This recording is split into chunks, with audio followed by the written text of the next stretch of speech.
तो हेलो दोस्तों, स्वागत है एक बार फिर से आपका हमारे यूट्यूब चैनल जैमनी स्टडी में। और आज हम लोग पढ़ने वाले हैं हिंदी साहित्य। हम लोग कंप्लीट हो चुका है आदिकाल, उसमें भक्ति काल और रीतिकाल और आधुनिक काल कंप्लीट हो चुका है। आज हम लोग का चैप्टर नंबर 2 होगा हिंदी भाषा का विकास और उपभाषा और बोलियां। ठीक है, तो आज ये क्लास में फ़ोन में ले रहा हूँ, एक्चुअली लाइट है नहीं, तो स्टार्ट करते हैं। तो आज हम लोग पढ़ेंगे हिंदी भाषा का विकास, उपभाषा और बोलियां। आइए इसको जूम कर लेते हैं।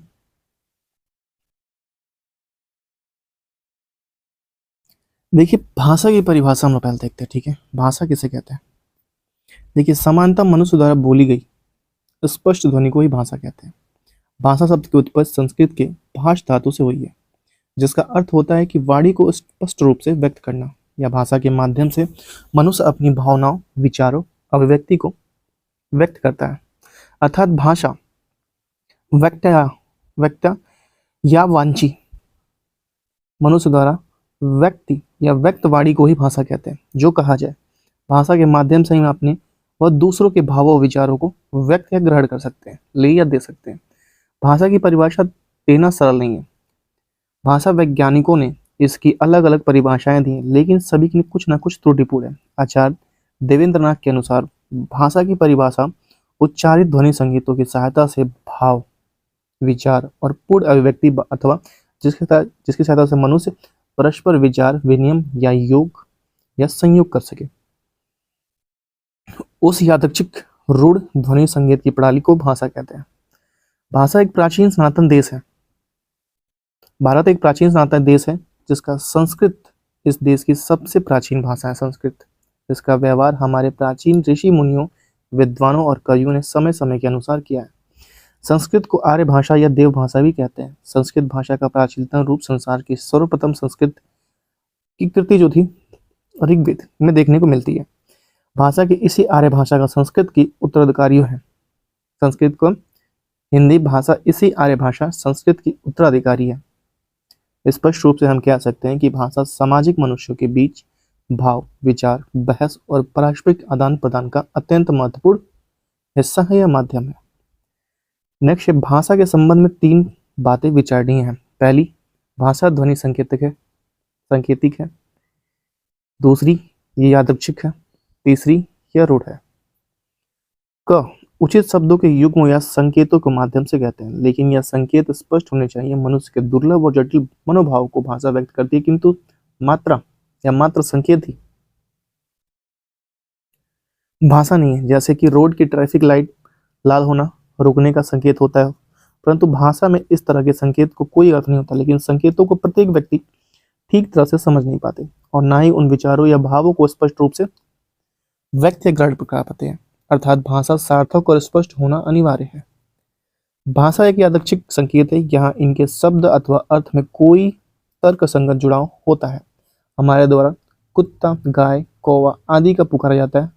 हमने और हमारे समाज में अन्य ध्वनियों को स्वीकार कर लिया है। इसके पीछे कई ध्वनिया संकेतों को कोई तर्क नहीं है। भाषा के ध्वनि संकेत रूढ़ होते हैं, जो युगों से हम और हमारे पूर्वजों द्वारा प्रयोग होते आए हैं। और यह परंपरा एक वृक्ष, बालक, औरत शब्दों का प्रयोग प्राचीन काल से होता है। बालक व जानवर, बालक, जवान, वृद्ध सभी इनका प्रयोग करते हैं। प्रायः ये तर्कहीन है। भाषा के लक्षण। हिंदी के कुछ भाषा वैज्ञानिकों ने भाषा के अपने आधार पर व्यक्त करते हुए भाषा के निम्नलिखित लक्षण बताए हैं। मंगलदेव शास्त्री ने कहा है कि भाषा मनुष्यों की उस चेष्टा या व्यवहार को कहते हैं जिसमें मनुष्य अपने उच्चारोपयोगी शरीर या अवयव से उच्चारण किए गए वर्णनात्मक शब्द या शब्दों द्वारा अपने विचारों को पूरा करता है। वह शरीर के अंगों अर्थात मुंह, जीभ, दांत आदि के माध्यम से प्रकट करता है। मंगलदेव के अनुसार डॉक्टर श्याम सुंदर दास ने कहा है कि मनुष्य और मनुष्य के बीच वस्तुओं के विषय में अपनी इच्छा और मति का आदान प्रदान करने के लिए व्यक्त ध्वनि संकेतों पर जो व्यवहार होता है उसे भाषा कहते हैं। आचार्य देवेंद्रनाथ शर्मा ने कहा है कि उच्चारित ध्वनि संकेतों की सहायता से भाव विचार की पूर्ण अभिव्यक्ति अथवा जिसकी सहायता से मनुष्य परस्पर विचार विनिमय अथवा सहयोग करते उसे यादृच्छिक रूढ़ ध्वनि संकेत की प्रणाली कहते हैं। भाषा की प्रकृति देखेंगे। भाषा की प्रकृति देखिए, भाषा नदी, सागर, झील आदि की धारा को प्रवाह करने से चंचल होती है। भाषा विराम नहीं जानती और यदि कोई उसे बलपूर्वक रोकना चाहे तो भाषा उसके संबंध में रोकना चाहे तो भाषा उसके बंधन को तोड़कर आगे निकल जाती है।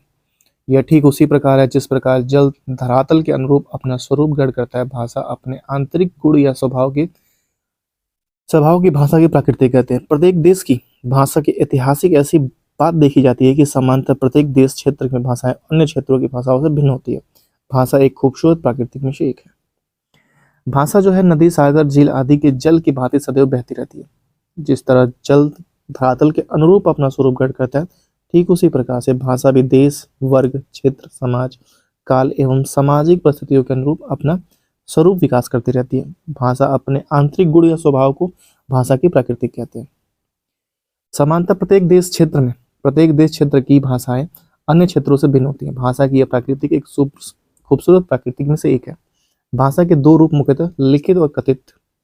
हम भाषा का प्रयोग लिखने के द्वारा अर्थात लिखकर तथा कथन द्वारा करते हैं।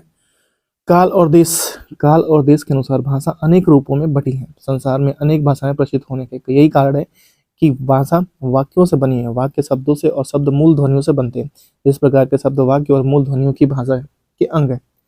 इस प्रकार से व्याकरण भाषा पर आधारित है। भाषा के विविध रूप। पहला है भाषा के विविध रूप में देखते हैं हम लोग वाक्य। भाषा वाक्यों से बनती है। वाक्य शब्दों से और शब्द मूल ध्वनियों से बनते हैं, अर्थात शब्द का मूल ध्वनि ही भाषा का अभिन्न अंग है, जिसके बिना भाषा की कल्पना नहीं की जा सकती।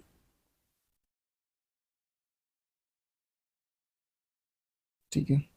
व्याकरण में इन्हीं अंगों का अध्ययन और विवेचन होता है, अर्थात व्याकरण जो है भाषा पर आश्रित है। समांतर प्रत्येक देश में भाषा मुख्यतः तीन रूप का उभर कर आते हैं। पहली है बोलियां, दूसरी है परिनिष्ठ भाषा, तीसरी है राष्ट्रभाषा। पहले हम देखेंगे बोलियां। देखिए बोलियां भाषा के जिस रूप का प्रयोग साधारण जन वर्ग अपने समूह या घरों में करती है उसे हम लोग बोली कहते हैं।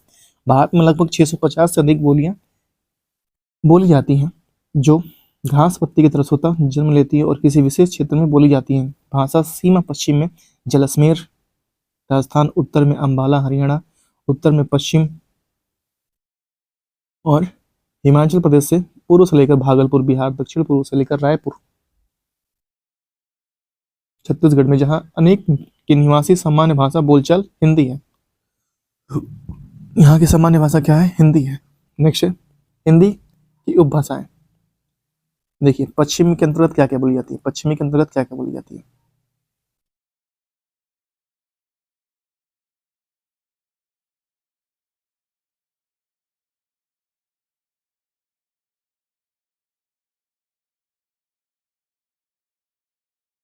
पश्चिमी हिंदी में खड़ी बोली है। अन्य नाम इसका है कौरवी, जिसमें सर हिंदी, हिंदुस्तानी, दिल्ली और एनसीआर क्षेत्र में पश्चिमी हिंदी बोली जाती है। कहाँ कहाँ खड़ी बोली? अन्य नाम कौरवी, सर हिंदी, हिंदुस्तानी, दिल्ली, एनसीआर क्षेत्र में बोली जाती है।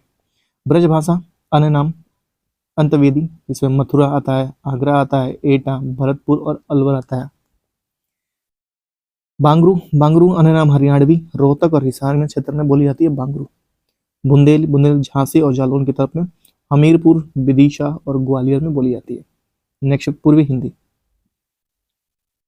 के अंतर्गत है अवधी, जैसे अयोध्या और रायबरेली क्षेत्र में बोली जाती है, बघेली रीवा में और छत्तीसगढ़ी रायपुर में।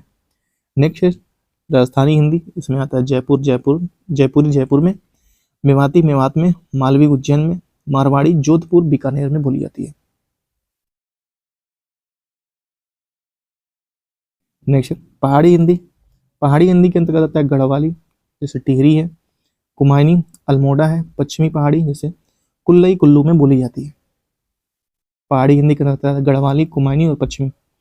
नेक्स्ट बिहारी हिंदी के अंतर्गत है मगही, भोजपुरी और मिथिला। मगही के अंतर्गत पटना और बिहार गया के अंतर्गत बोला जाता है भोजपुरी।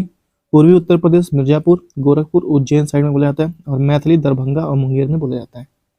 परिनिष्ठ भाषा, देखिए परिनिष्ठित भाषा जब किसी बोली के व्याकरण द्वारा परिष्कृत किया जाता है या परिष्कृत किया जाता है तब यह परिनिष्ठित भाषा बन जाती है। इसका प्रयोग शासन, प्रशासन, शिक्षा, साहित्य के लिए करता है। खड़ी बोली कभी मात्र बोली थी, लेकिन आज यह परिनिष्ठित भाषा बन गई है जिसका उपयोग भारत में होता है। इस प्रकार जब कोई भाषा व्यापक शक्ति ग्रहण कर लेते हैं तो उसको आगे चलकर राजनीतिक या सामाजिक शक्ति के आधार पर राजभाषा या राष्ट्रभाषा का स्थान भी प्राप्त कर लेता है।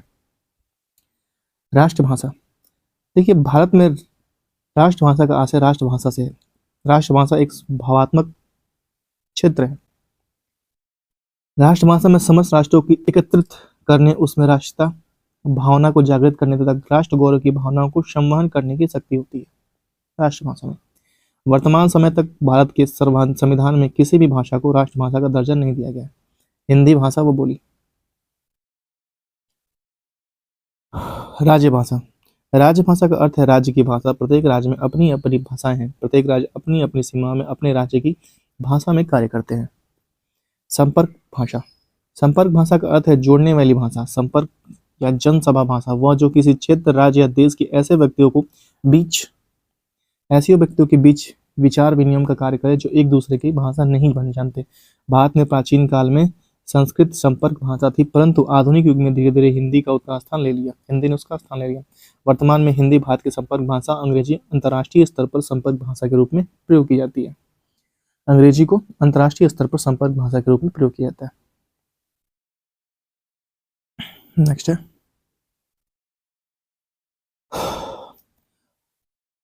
मातृभाषा। मातृभाषा, देखिए मातृभाषा का आशय माता की भाषा से, माता की भाषा से।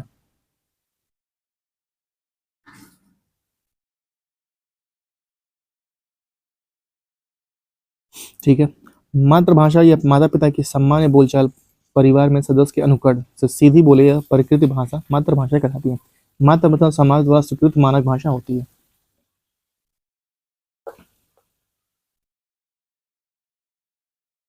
नेक्स्ट है मानक भाषा। मानक भाषा किसे कहते हैं? मानक भाषा को टकसाली भाषा या परिनिश्चित भाषा या आदर्श भाषा एवं नागर भाषा के नाम से जानते हैं। मानक भाषा को यह समाचार पत्र, व्यवहार और शिक्षित वर्ग शिक्षा की भाषा होती है। विभाषा या उपभाषा, विभाषा का क्षेत्र भाषा से कम व्यापक एवं बोली से विस्तृत होता है, इसे उपभाषा भी कहते हैं। हिंदी भाषा, देखिए हिंदी भाषा की उत्पत्ति, चूंकि भारत प्राचीन देश है, अंततः यहाँ लोग विभिन्न कालों से भिन्न भिन्न भाषाएं पढ़ते व लिखते आए हैं। हमारे देश की सबसे प्राचीन भाषा संस्कृत है, जिसका उपयोग ऋषि मुनियों ने कवियों द्वारा किया गया, जो आर्य भाषा या देव भाषा कहा गया, जो लगभग 3500 वर्ष प्राचीन है। इसकी उत्पत्ति के विषय में निम्नलिखित जानकारियां मिलती हैं। भारतीय आर्य भाषा संस्कृत के 3 कालों में बांटा गया। पहला काल है प्राचीन आर्य भाषा काल, जो 1500 से 500 ईसा पूर्व तक चला। 1500 से 500 ईसा पूर्व तक चला। दूसरा है मध्यकालीन आर्य भाषा, जो 500 से 1000 ईस्वी तक चला।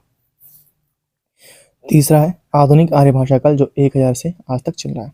अर्थात प्रथम काल के चारों वेद, ब्राह्मण, उपनिषदों की रचना हुए, जो वैदिक संस्कृत में लिखे गए थे। भाषा की प्राचीनतम रूप ऋग्वेद संहिता से पाए जाते हैं, जो वैदिक भाषा बोलचाल की नहीं अपूर्ति साहित्यिक भाषा थी। संस्कृत भाषा के 2 रूप हैं, वैदिक संस्कृत, लौकिक या शास्त्रीय संस्कृत, जिसमें रामायण, नाटक, व्याकरण, महाभारत आदि लौकिक संस्कृत लिखे गए हैं। कात्यायन और पाणिनि ने संस्कृत भाषा के बिगड़ते रूप को जीर्णोद्धार किया, परिष्कृत किया और ब्राह्मणों के लिए मानक प्रस्तुत किया। विदेशी विद्वानों जैसे कि हार्नली व ग्रीशियन ने संस्कृत को बोलचाल की भाषा नहीं माना, किंतु डॉक्टर भंडाकर और डॉक्टर गुड़े ने इसे मत का खंडन किया। प्रथम काल की प्राचीन भारतीय आर्य की कुछ विशेषताएं हैं, जैसे कि क, इसमें क है भाषा योग्यात्मक थी। दूसरा है शब्दों में धातुओं का अर्थ प्राय सुरक्षित था। तीसरा है भाषा अपेक्षाकृत अधिक नियमबद्ध थी। चौथा है भाषा संगीतात्मक थी। पांचवा, इसमें 3 लिंग व 3 वचन थे। पांचवा, पदों का स्थान निश्चित नहीं था। छठा है शब्दों के तत्सम शब्दों की अधिक संख्या थी। और सातवां है दक्षिण के अनेक द्रविड़ शब्दों का उपयोग होने लगा था। दक्षिण के अनेक द्रविड़ शब्दों का उपयोग इसमें होने लगा था। 500 ईसा पूर्व से 1000 ईस्वी तक भारत आर्य भाषा का सृष्टि व विकास करती थी। इस काल को लोक भाषा का विकास हुआ। विकास के भाषा जो स्वरूप प्रकट हुआ उसे प्राकृतिक कहते हैं। प्राकृतिक भाषा 3 अवस्थाओं से होकर विकसित हुई। प्रथम अवस्था 500 ईसा पूर्व से ईस्वी के प्रारंभ तक पाली व शिलालिखित प्राकृतिक का विकास हुआ।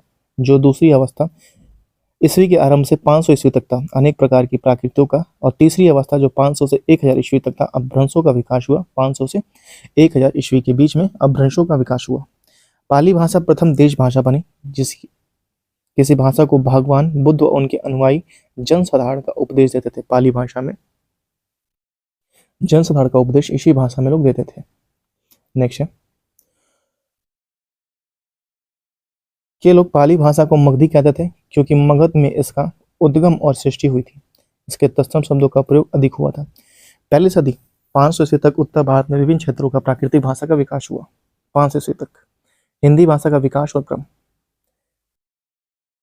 आए देखते हैं। सौरसेनी, मथुरा या शूरसेन जनपद आदि के आसपास बोली जाती तथा मध्य प्रदेश की प्रमुख भाषा थी। मध्य प्रदेश संस्कृत का मुख्य केंद्र था। बाद में यह हिंदी का मूल गढ़ बन गया मध्य प्रदेश। 85 उत्तर पश्चिमी जो कश्मीर के आसपास बोले जाने वाली भाषा थी। महाराष्ट्र के भाषा और मराठी भाषा की उत्पत्ति इसी से हुई है।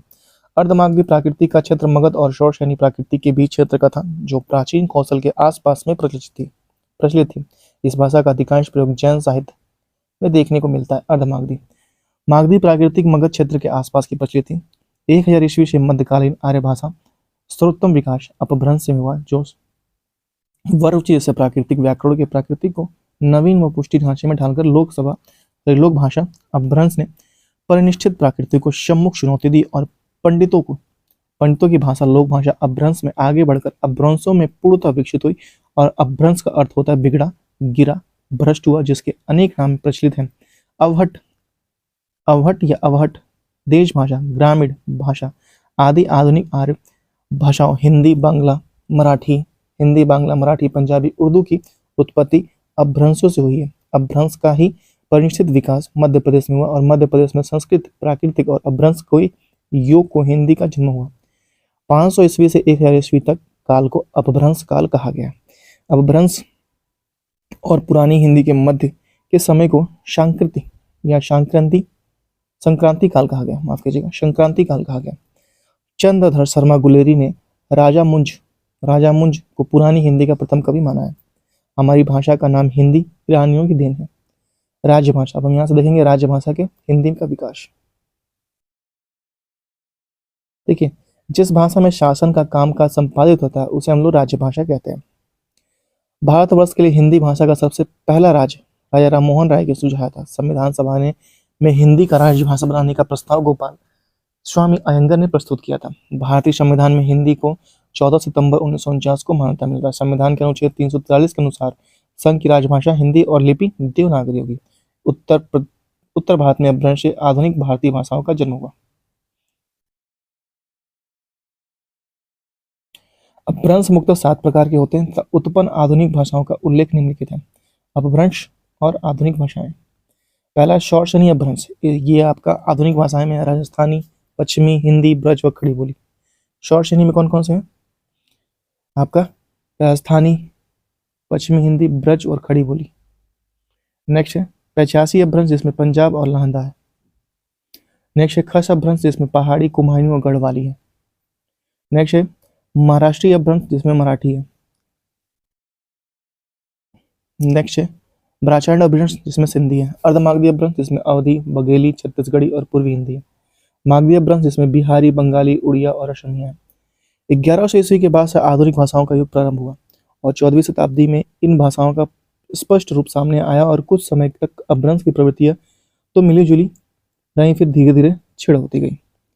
1000 ईस्वी के लगभग हिंदी अन्य आधुनिक भाषाओं की तरह अपने अस्तित्व में आ गई और हिंदी एक रचनात्मक भाषा तथा इसकी दूसरी विशेषता यह है कि शुरुआत से इसमें तद्भवों की अधिकता रही। यही तद्भव हिंदी की जीवनसार है। हिंदी का जन्म जनजीवन की गोद में हुआ और यहाँ जनता की भाषा रही।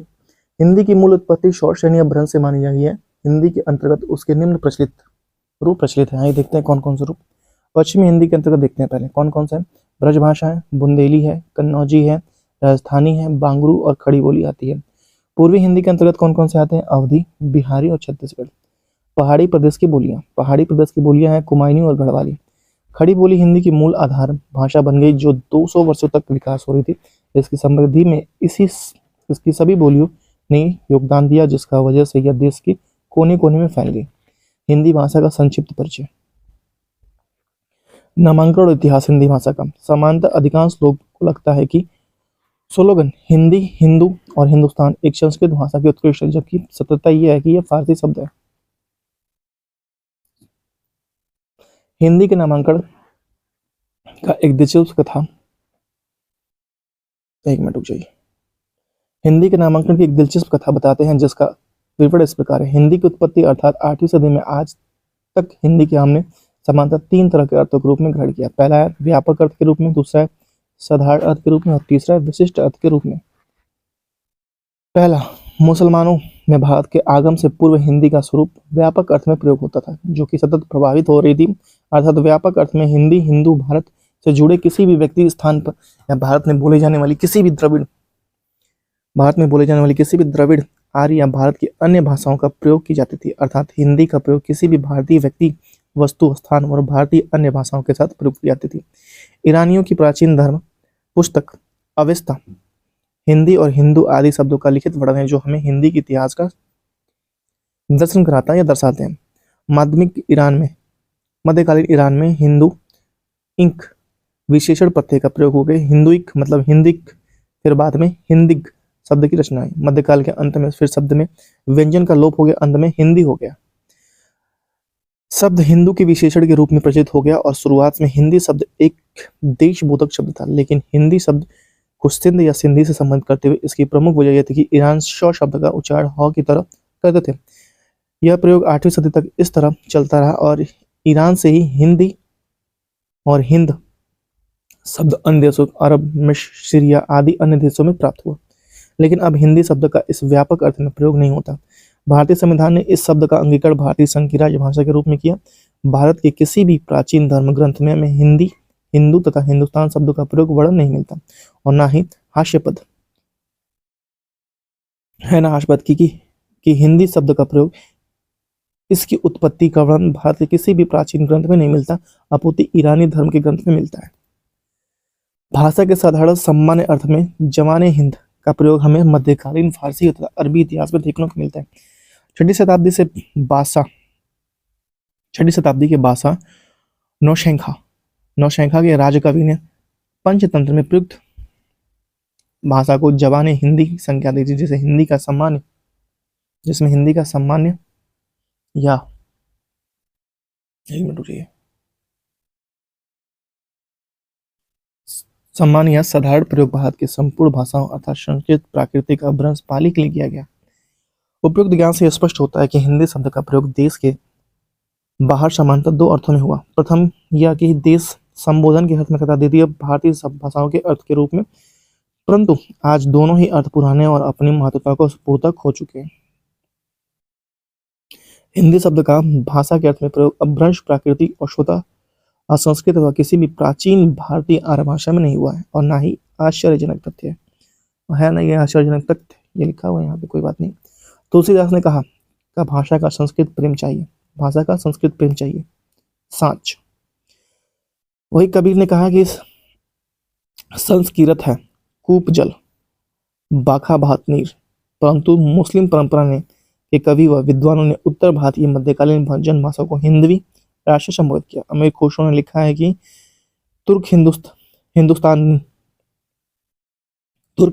हिंदुस्तान निंदिया, मैं हिंदवी गोश जवाबे, जुजू में चंद नजम, हिंदी जिन नजर देस्तान करदा सुदास्त। एक बार फिर से इसको रिपीट कर लीजिएगा, मैं रिपीट करता हूँ। तुर्क हिंदुस्तान इंडिया, मैं हिंदवी गोशे जवाबे, जुज में चंद नजम, हिंदी निज नज्जर देस्तान करदा सुदास्त। खुसरो की खालिक बारी में हमें 30 बार हिंदवी, 5 बार हिंदी शब्द भाषा के लिए प्रयुक्त हुआ।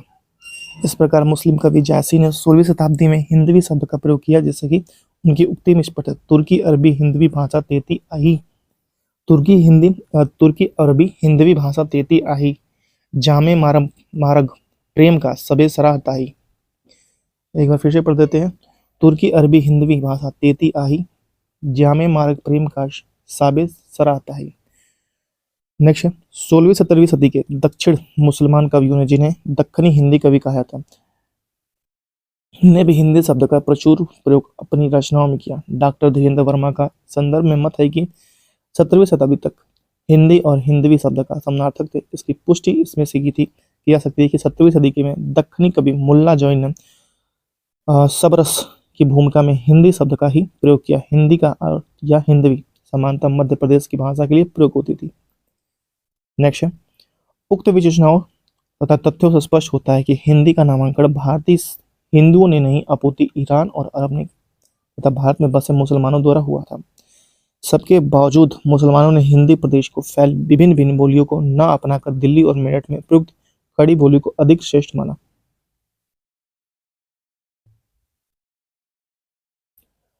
विपरीत हिंदुओं ने ब्रज भाषा, अवधी और अन्य देसी भाषाओं की अधिक रचनाएं और लेकिन एक अंतराल के बाद ये हिंदू भी मुसलमान मार्ग अनुयायी हो गए।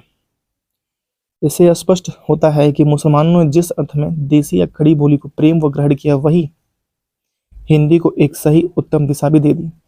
आज हम सब प्राय हिंदी का अर्थ खड़ी बोली और उससे लिखित साहित्य को मानते हैं। इस हिंदी को प्रसार में हमारे साधु संतों और महत्व योगदान रहा, जिन्होंने विभिन्न देशों में फैलाया और धीरे धीरे सभी देशों की बस गई।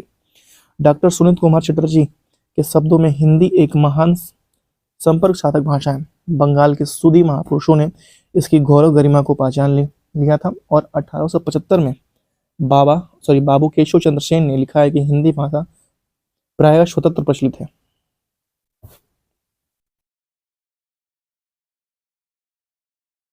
नेक्स्ट है,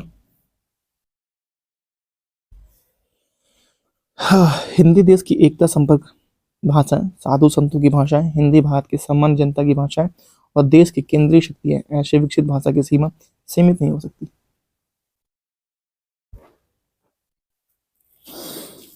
नेक्स्ट है,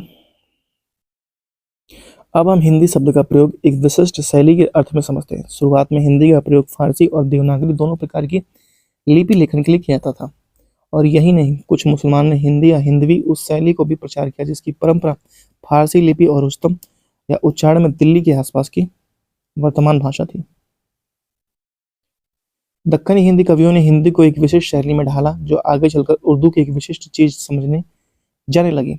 परंतु इसी दौर में विरोध का बीज भी उत्पन्न होना शुरू हो गया, जिसमें हिंदू और मुसलमानों की राजनीतिक विरोध ज्यों त्यों बढ़ता गया। ज्यों त्यों में हिंदी मुसलमानों से दूर हो गई और मुसलमानों ने हिंदी के स्थान पर एक नई भाषा उर्दू को कर लिया। उसके पश्चात हिंदी वालों ने हिंदी को एक शैली मान लिया और इन सब राजनीतिक और सांप्रदायिक विरोध का परिणाम यह हुआ कि भारतीय मुसलमानों कवियों ने हिंदी को फारसी के सांचे से डालकर एक नया नाम रख लिया, रेख्ता। क्या? रेख्ता। हिंदी फारसी शैली में अब पनपने लगी थी और यह बात 8वीं सदी के उत्तरार्ध की हुई है। कब की यह बात है? 8वीं सदी के उत्तरार्ध में। इस प्रकार हिंदी के नामांकन में अंग्रेजों के आगमन 1800 ईस्वी से हिंदी को हिंदुस्तानी की संज्ञा दी गई और भाषा संबंधी एक नई उलझन ने जन्म लिया। परंतु इसके बाद भी हिंदी अपनी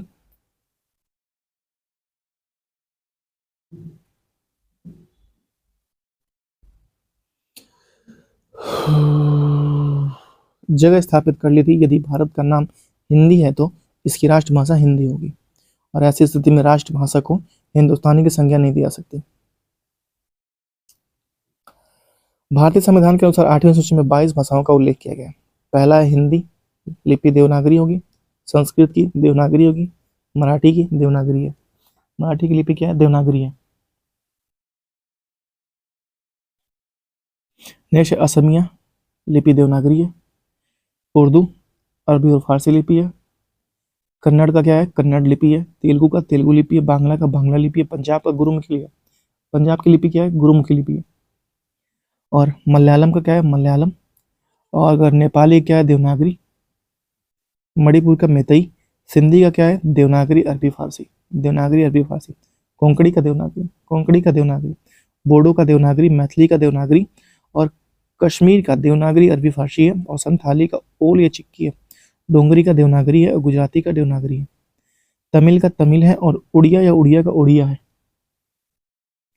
महत्वपूर्ण तथ्य, लिखित ध्वनि संकेतों को लिपि कहते हैं। अपभ्रंश में स्वरों की संख्या कितनी है? 8 है। और पीडी टंडन को हिंदी का प्रहरी कहा था। पीडी टंडन को हिंदी का प्रहरी कहा था। अमीर खुसरो ने हिंदी के लिए हिंदवी शब्द का प्रयोग किया। हिंदी शब्दानुसार लेखन की कोशिश या सॉरी हिंदी शब्दानुसार लेखन किशोरी दास वाजपेयी की।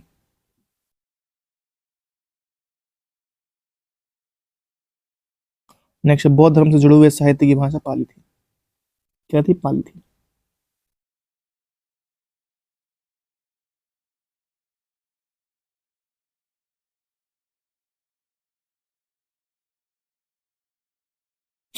नेक्स्ट है, तुलसीदास अवधी और ब्रज दोनों भाषाओं में रचना करने वाले कवि थे। ठीक है। आंगिक बिहार राज्य की बोली थी। अंगिका अंगिका बिहार राज्य की बोली थी।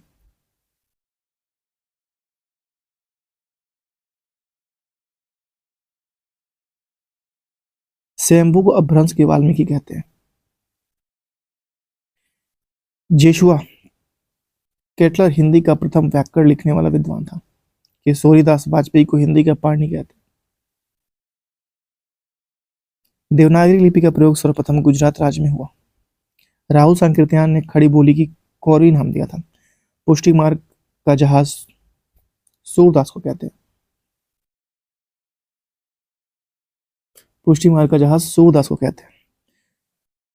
वरुचि प्राकृति के सबसे प्राचीन व्याकरण है। वरुचि खरोष्ठी लिपि को गधे की होठ वाली लिपि कहा गया था। अवधी भाषा का दूसरा नाम बैसवाड़ी है। अवधी भाषा का दूसरा नाम क्या है? बैसवाड़ी है। बांगरू बोली का उपनाम जाटू है। क्या है? जाटू है। बंगाल भाषा का दूसरा नाम ब्रजबोली है। भोजपुरी का शेक्सपियर भिखारी ठाकुरदास को कहते हैं। अपभ्रंश का व्याकरण रत्नाकर है। हिंदी की भाषा अपभ्रंश थी। खड़ी बोली में खड़ी का शब्द है जिसका सर्वप्रथम प्रयोग लल्लूलाल ने किया था। परिनिष्ठ भाषा को टकसाली भाषा भी कहते हैं। कच्चयन को पाली भाषा का प्रथम व्याकरण माना जाता है। राष्ट्रभाषा का प्रचार समिति वर्धा के संस्थापक महात्मा गांधी थे। हिंदी शब्द यह मूलतः फारसी भाषा का शब्द है। प्राचीन नगरी का दक्षिण भारत में नंदी नागरी नाम से है। भोजपुरी बोली का नाम भोजपुरी गांव के नाम से पड़ा। भोजपुर गांव के नाम से पड़ा। हिंदी का विकास क्रमशः संस्कृत, पाली, प्राकृतिक अपभ्रंश हिंदी में हुआ है। संस्कृत भाषा को देव वाणी तथा हिंदी की आदि जननी कहते हैं।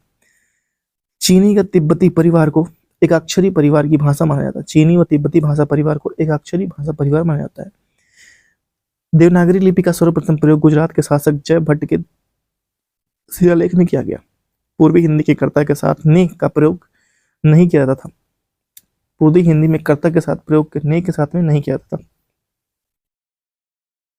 हिंदी भारोपीय भाषा परिवार की भाषा है। भाषा की सबसे छोटी इकाई वर्ण या अक्षर है। भाषा की लघुत्तम सार्थक शब्द इकाई शब्द है। लघुत्तम सार्थक शब्द इकाई क्या है? शब्द है। भाषा की पूर्णतः इकाई वाक्य है। हिंदी के विकास में सर्वप्रथम योगदान अपभ्रंश भाषा का है। किसका है? अपभ्रंश भाषा का है। हिंदी फारसी भाषा का शब्द है। ब्रज भाषा पश्चिमी हिंदी की सबसे प्रमुख बोली है। विश्व में बोले जाने वाली भाषाओं का क्रम अंग्रेजी, मंदारिन और हिंदी है। कौन सी है? अंग्रेजी, मंदारिन व हिंदी है।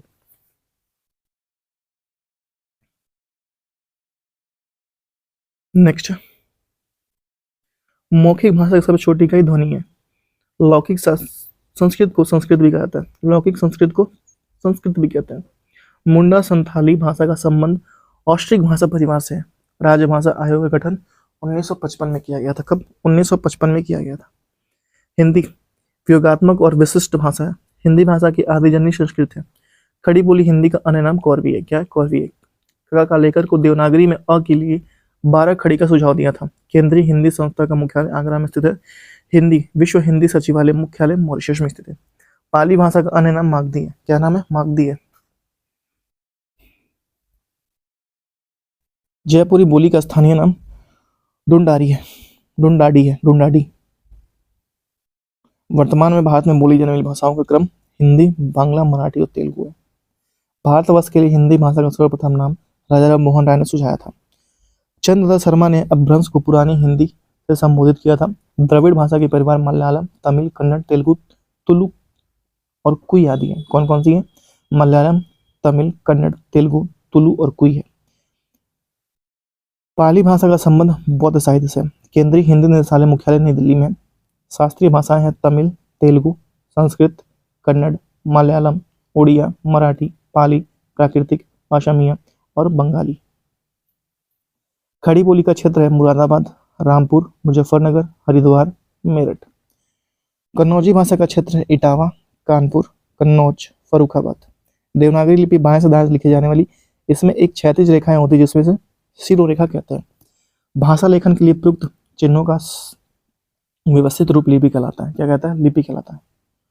हड़ौती और ढूंढाड़ी पूर्वी राजस्थान की बोली है। ब्रज बुंदेली और कन्नौजी ओकार बहुला है, ओकार बहुला है। छत्तीसगढ़ी दक्षिण कौशल की बोली है। खड़ी बोली हरियाणवी दक्कनी आकार का बहुला बोली है। ट वर्ग बहुला बोली मेवाती, ट वर्ग बहुला बोली जो है मेवाती है, मालवी है, जयपुरी है और मारवाड़ी है। उदासीन आकार के बहुला बोली अवधी और बघेली है। कौन सी? अवधी और बघेली। खत्म हो गया सर, हाँ खत्म हो गया। तो ठीक है, आज लाइट नहीं है, थोड़ा सा डिस्टर्ब हो गया। ठीक है, 3 दिन से बारिश हो रही है, तो ठीक है, हम लोग नेक्स्ट वीडियो जल्दी लेके आएंगे। नेक्स्ट वीडियो हम लोग का क्या होगा मैं बता देता हूँ आपको, 1 मिनट इसी में बता देता हूँ, 1 मिनट रुकिए। और आपको ये वीडियो कैसे लगी प्लीज़ हमें कमेंट करके जो बताइएगा। ठीक है, तो आज हम लोग का हिंदी भाषा विकास व बोलियाँ कंप्लीट हुई हैं। ठीक है, नेक्स्ट जो हम लोग हिंदी भाषा की विभिन्न विधाएं यहाँ से स्टार्ट करेंगे। इसमें 102-3 पार्ट बनेंगे, जो भी जितने भी पार्ट बनेंगे इस पर देख लीजिएगा। इसमें कहानी है, उपन्यास है, नाटक है, निबंध है, आत्मकथा है, जीवनी है, उसके बाद से आलोचना है, संबंध और रेखा चित्र, यात्रा वृत्तांत है, भेंट वार्ता है, डायरी है और रिपोर्टाज है। उसके बाद से हिंदी साहित्य के कवियों लेखक के कथन और शुक्ति और विविधता के अंश, उसके बाद से विविध। तो ठीक है, thank you so much, have a good day, bye bye. मिलते हैं आपसे नेक्स्ट वीडियो में, तब तक के लिए टाटा।